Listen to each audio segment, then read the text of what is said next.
Hello everyone. So we have talked about how to make a blood smear, how to stain that smear, and how to examine and count that cells. Okay, but we can complete that practically if we know how to identify those cells. Okay, so this is also important video. That's why I wanted to make it separately. Fine. Now let's see what are different features of different cells of WBC. Fine.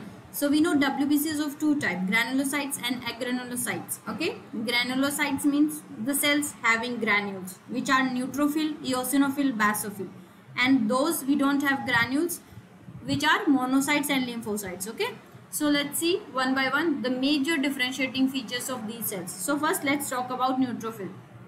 Neutrophil, which are present in 40 to 70%. The size of approx every cell is 10 to 14 micrometer.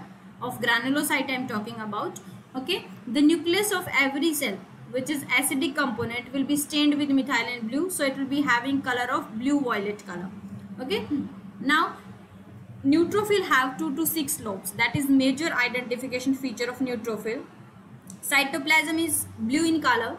Okay, and granules are fine granules which can be violet or pinkish color. So this is the major identification feature, that multi-lobe and fine granules. Okay, eosinophil, when we talk about, this is also same size, 10 to 15 or 10 to 14 in some books. So blue violet cell having 2 to 3 lobe, mostly bilobe.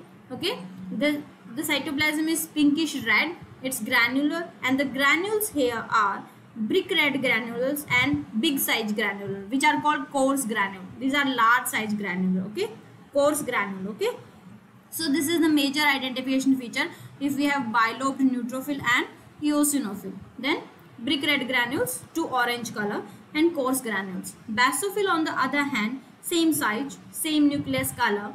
Okay, it can be bilobed and bluish cytoplasm, and the most important part which is to distinguish basophil is coarse granules and deep purple color granules, and the granules will be covering whole nucleus. Okay, coming to agranulocytes, monocytes and lymphocytes. Monocytes, which are the largest cell, which is around 1.5 to 3 times of RBC, 12 to 20 micrometer.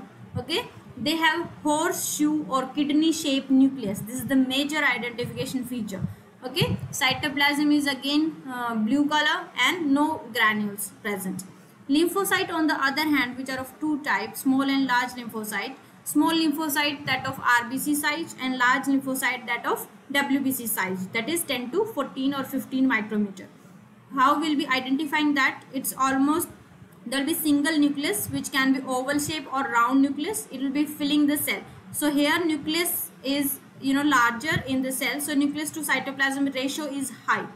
Okay, there will be no granules and very less cytoplasm, scanty cytoplasm is present. Now nucleus can be at center or eccentric position. Okay, how you will be identifying WBC? WBC, so as you see a cell which is WBC, you will see first whether granules are present or not.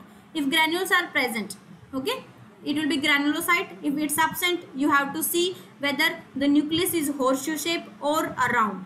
If it's round, it will be lymphocyte. If it's horseshoe shape or kidney shape, it's monocyte.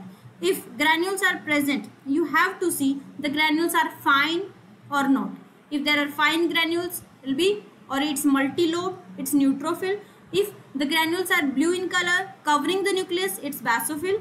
If the granules are red in color or pinkish in color, okay, and the granules are coarse, it will be eosinophil. This way you have to identify. Now let's see some images to make you more clear.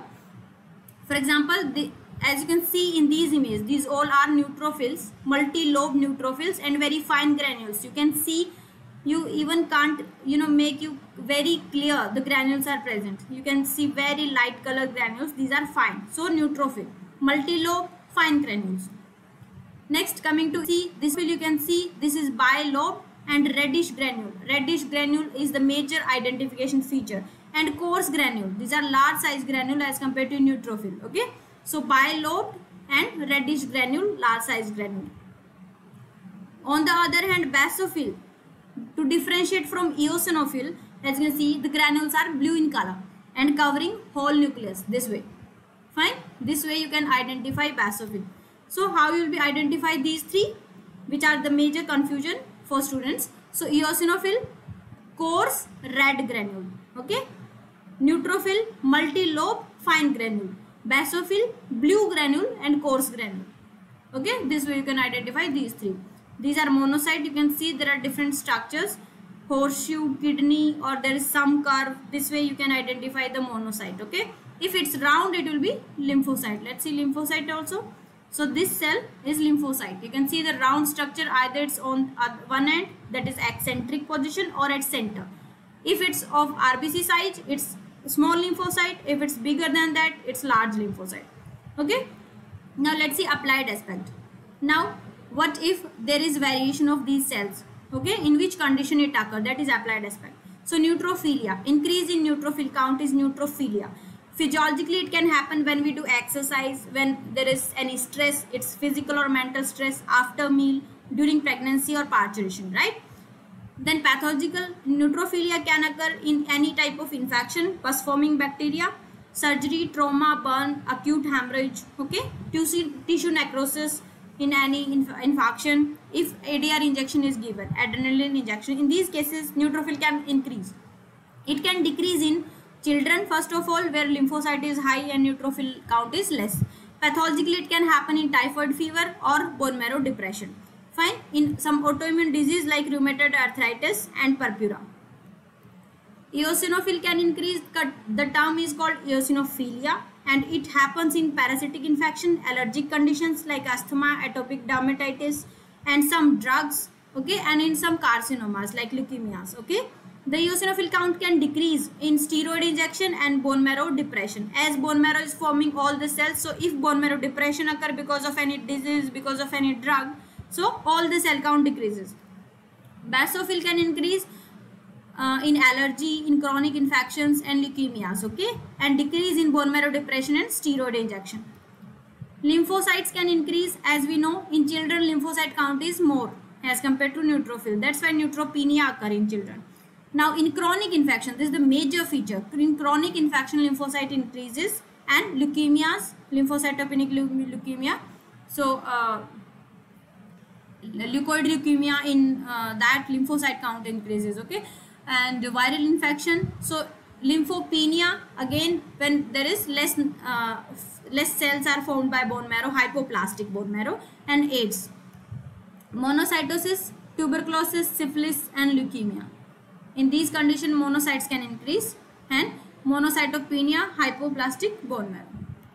Fine. So the most important viva questions being asked in this is either you can be asked criteria of good smear, okay, Leishman stain and composition, okay, applied aspect, variation in different cell type, and why you are doing this examination under oil immersion, and identification feature of every cell type, okay. So that's how you'll identify every cell type, and you can tell every applied aspect related to every cell type, okay.